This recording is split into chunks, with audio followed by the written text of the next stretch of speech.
How are you. तो कैसे हैं आप सब। तो स्टार्ट करते हैं cost of capital across country. हमारी जो प्रीवियस वीडियो थी उसके अंदर हमने किया था कि भाई किस तरीके से हम फाइनेंस को क्रिएट कर सकते हैं इंटरनेशनल मार्केट के अंदर। अगर आपने वो वीडियो नहीं देखी है तो उसका जो लिंक है वो डिस्क्रिप्शन के अंदर है, आप लोग जाके चेक कर सकते हैं।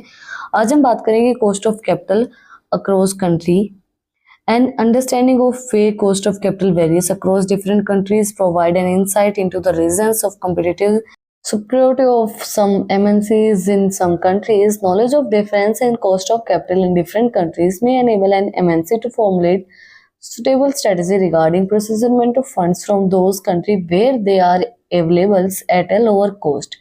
And appreciations of cost of capital across the global can throw light on the different existings in the pattern of capitalization of different MNCs.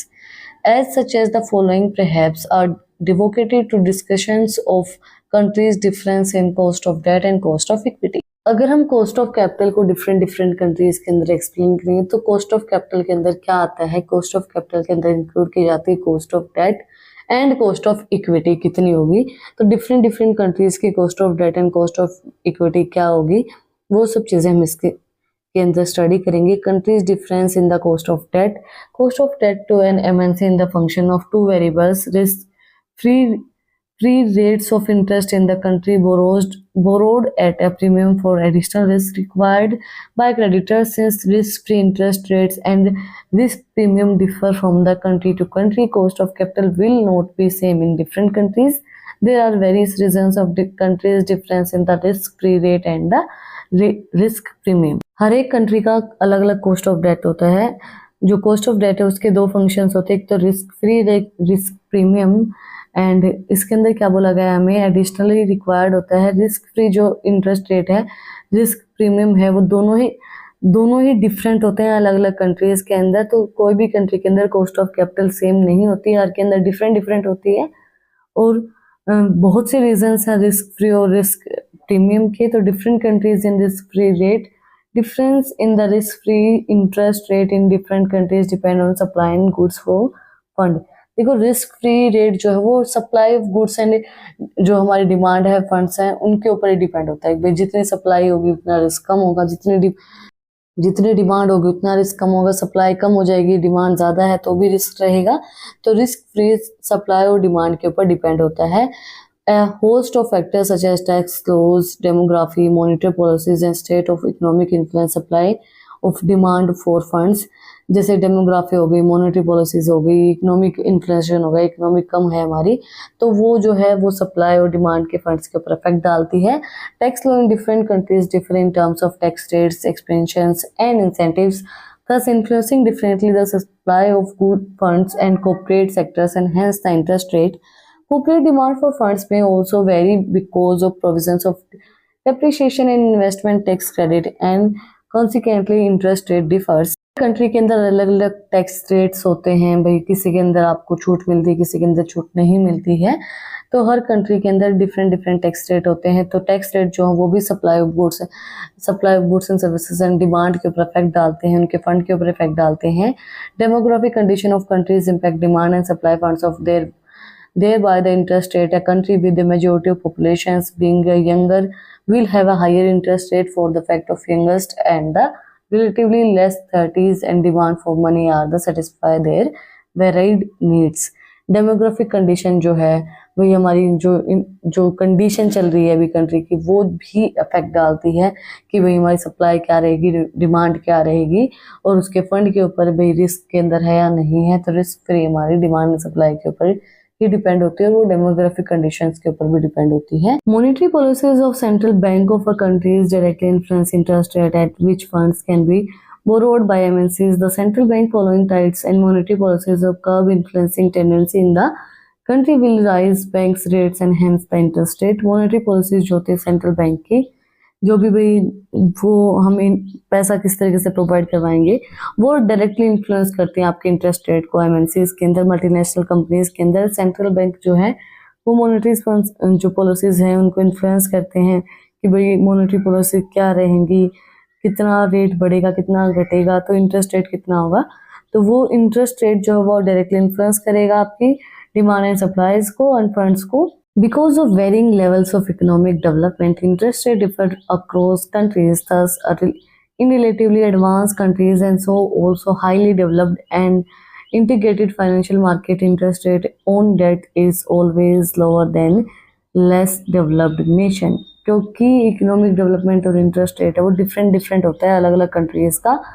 तो अगर आप एडवांस टेक्नोलॉजी एडवांस कंट्रीज जो भी हैं वो डेवलप्ड हैं तो उनका इंटरेस्ट रेट ज़्यादा होगा, फाइनेंशियल मार्केट उनकी अच्छी होगी तो डेट जो है वो हमेशा कम रहेगा। जो लेस डेवलप्ड नेशन है, जो डेवलप नहीं हुई है, country is different in the risk premium, amount of premium to compensate for the risk arising of borrowing and ability to repay the loans differ from the country to country depending on the economic condition, relationship between cooperation and credit, government incentives and degree of financial leverage. Countries का अलग अलग risk premium rate होता है तो वो हर एक के अंदर अलग अलग हमें पे करना पड़ता है, डिफरेंट डिफरेंट होता है। वो किस चीज़ के ऊपर डिपेंड करता है, आपकी इकोनॉमिक कंडीशन कैसी है, कैसे रिलेशनशिप है क्रेडिटर्स के साथ, कॉर्पोरेशंस के साथ, गवर्नमेंट के क्या क्या इंसेंटिव्स हैं और डिग्री ऑफ फाइनेंशियल लिवरेज आपके पास कितनी है वो डिपेंड करते हैं। In case of economic suitability, possibility of countries expensing receiving in the reliable low and the also borrowing defaulting in the repayment, in the such situation risk premium is likely to be low। Economic suitability नहीं है, countries जो है वो suitable नहीं है उनकी economic condition, तो उस टाइम पे जो रिस्क प्रीमियम है वो लो होगा। And risk premium will be reliable low in the countries which relationship between corporation and creditor were very crucial as in Japan, the latter having greater concern in the former's financial health and always ready to help their clients to get ever illiquid processes in such situation amount of risk premium will less। अगर आपकी relationship अच्छी नहीं है corporation और creditors के साथ, जैसे कि जापान में है कि जो फार्मर्स हैं उनकी फाइनेंशियल हेल्थ अच्छी नहीं है, तो अगर उनके पास फाइनेंशियल क्राइसिस हैं तो उस सिचुएशन के अंदर जो रिस्क प्रीमियम है वो कम होगा। Government in some countries like the UK and India intensive activity to the reviews following firms and partially owned by the and provide all kind of financial support to them। However, in the USA and the probability of government incentives and resumes firms from the incentives skinniness is low and hence risk premium in the case of the formers will less lower than the latter। अगर government जो है जैसे कि UK हो गया, India हो गया, अगर उनकी फर्म्स कम हो रही हैं पार्सली और जो फाइनेंशियल सपोर्ट उनके पास कम है तो उस टाइम पे गवर्नमेंट इंसेंटिव जो है वो भी सिकनेस लो हो जाते हैं और उस टाइम पे जो आपका रिस्क प्रीमियम होगा वो भी कम होगा। Risk premium also differ across different countries because of varying degree of financial leverage of the firm in those countries। For incentives, firms in Japan and Germany have a higher degree of financial leverage than the firm in the USA। Absolutely, the high leverage firm will be the pay of higher risk of premium with other factor being equal। In fact, the reasons from higher leverage of the firm is their unique relationship of creditor and governments। देखो अगर हमारा leverage high होगा तो ज़्यादा higher risk premium होगा आपके पास। जैसे कि रिस्क प्रीमियम जो है वो डिफ़र करता है डिफरेंट डिफरेंट कंट्रीज़ के अंदर, और जैसे जापानीज़ हैं, जर्मनी है, उनके पास हायर डिग्री है फाइनेंशियल लिवरेज की, यूएसए के अकॉर्डिंगली एब्सोल्युटली हायर लिवरेज होगा तो हायर रिस्क प्रीमियम आपको पे करना पड़ेगा being equal. And reason higher leverage of the firm, अगर हायर लिवरेज क्यों होता है, क्योंकि उनकी यूनिक जो रिलेशनशिप है क्रेडिटर और गवर्नमेंट की, उसकी वजह से लिवरेज जो है वो ज़्यादा होता है। Country different in the cost of equity. अब हमने पढ़ा है कॉस्ट ऑफ डेट, अब कॉस्ट ऑफ इक्विटी को पढ़ते हैं। Cost of equity represent opportunity cost in the risk free interest rate that the share holder could be earned on the investment plus a premium to reflect the risk of the firm as risk-free interest rate and noted above vary among the countries। The cost of equity absolutely different among the countries। हर एक countries के अंदर different different cost of equity होती है। Cost of equity जो represent करती है risk free interest rate को, कि आपको रिस्क नहीं होगा, एंड शेयर होल्डर्स को अर्न इन्वेस्टमेंट से ज़्यादा से ज़्यादा इन्वेस्टमेंट अर्न करते हैं। प्रीमियम रिफ्लेक्ट करता है रिस्क फर्म को। एंड डिफरेंट कंट्रीज का डिफरेंट कॉस्ट ऑफ इक्विटी होगा। In countries with tremendous investment opportunity offering higher interest rate Cost of equity will be the higher in comparison of to those countries which is limited business opportunity. According to McCullough and Zimmer, countries cost of, देखो अगर आपके पास opportunities ज़्यादा हैं, investment की opportunities ज़्यादा हैं, तो higher interest rate होगा। अगर किसी जो बिजनेस है किसी कंट्री के पास कम अपॉर्चुनिटीज है उनसे, और आपका जो इंटरेस्ट रेट है वो ज़्यादा होगा डिफरेंट कंट्रीज से, ये बोला है according to McLeod and German ने कि equity can be estimated first applying of price earning multiple to the given stream of earning. Equity को हम किस तरीके से एस्टिमेट करते हैं, जो हमने प्राइस और अर्निंग मतलब जो की है उसके accordingly. The cost of capital is related to the price earning multiple. A higher price earning multiple signifies that the firm receiving higher price with the then selling new stocks from given level of earning, and hence the cost of equity financing is low.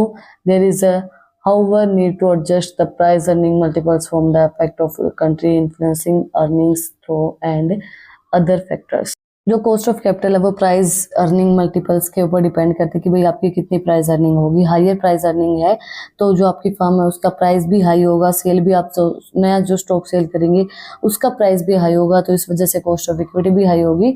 And cost of equity finance जो होगा financing होगी वो लो होगी क्योंकि आपकी earning ज़्यादा है and आप उसको एडजस्ट कर सकते हैं प्राइस अर्निंग के साथ। जो भी हमारा इफेक्ट पड़ेगा कंट्री अगर इन्फ्लुएंसिंग के अंदर है, कंट्री अगर इन्फ्लुएंस मतलब कंट्री का प्राइस जो करेंसी का प्राइस है वो कम है, इन्फ्लुएंस कर रही है, तो आप अर्निंग ग्रोथ और अदर फैक्टर्स को एडजस्ट कर सकते हैं। Combination the cost of equity and cost of date.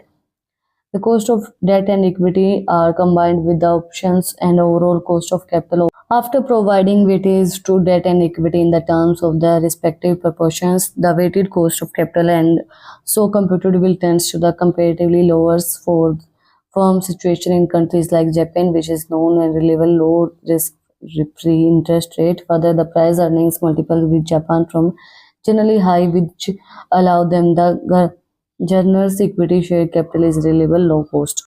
Cost and debt and cost of equity को कंबाइन करते हैं तो हमारी जो ओवरऑल कॉस्ट ऑफ कैपिटल निकल आती है। जो हमारी वेटेज होता है डेट और इक्विटी का रिस्पेक्टिव प्रोपोर्शन के अंदर, वेटेज कॉस्ट ऑफ कैपिटल क्या होती है, कंप्यूटेड जो हमारी लो कंपेरेटिवली जो लो फॉर्म होती हैं उनकी सिचुएशन बताई जाती है। जैसे कि जापान है, उनकी रिस्क फ्री इंटरेस्ट रेट बहुत कम होता है, तो प्राइस अर्निंग जो है जापान की वो जो हाई होगी जो अलाउ करेगी इक्विटी शेयर कैपिटल को रिलेटिवली लो कॉस्ट करने के लिए। ये कॉम्बिनेशन होता है cost of debt and cost of equity के अंदर। इसी के साथ आज का जो हमारा टॉपिक है cost of capital across country, जिसके अंदर कॉस्ट ऑफ कैपिटल के अंदर इंक्लूड होती है cost of debt and cost of equity, वो कंप्लीट हो गया है। अगर आपको आज की वीडियो पसंद आई तो आप लोग को बताइए क्या करना है, कमेंट सेक्शन में मुझे बताना है कि आपको वीडियो कैसी लगी। कोई भी डाउट है तो वो भी आप लोग कमेंट सेक्शन में मुझसे पूछ सकते हैं। और अगर आपको इन टॉपिक्स की पीडीएफ चाहिए तो टेलीग्राम चैनल का लिंक भी डिस्क्रिप्शन में है, वहां पर जाके आप मुझे फॉलो कर सकते हैं। और भी इंटरेस्टिंग रील्स को देखने के लिए इंस्टाग्राम चैनल का लिंक भी डिस्क्रिप्शन में है, वहां पर जाके आप मुझे फॉलो कर सकते हैं। फिर मिलते हैं एक नई वीडियो के साथ, एक नए टॉपिक के साथ। Like share and subscribe. Thank you for watching my video and enjoy your life.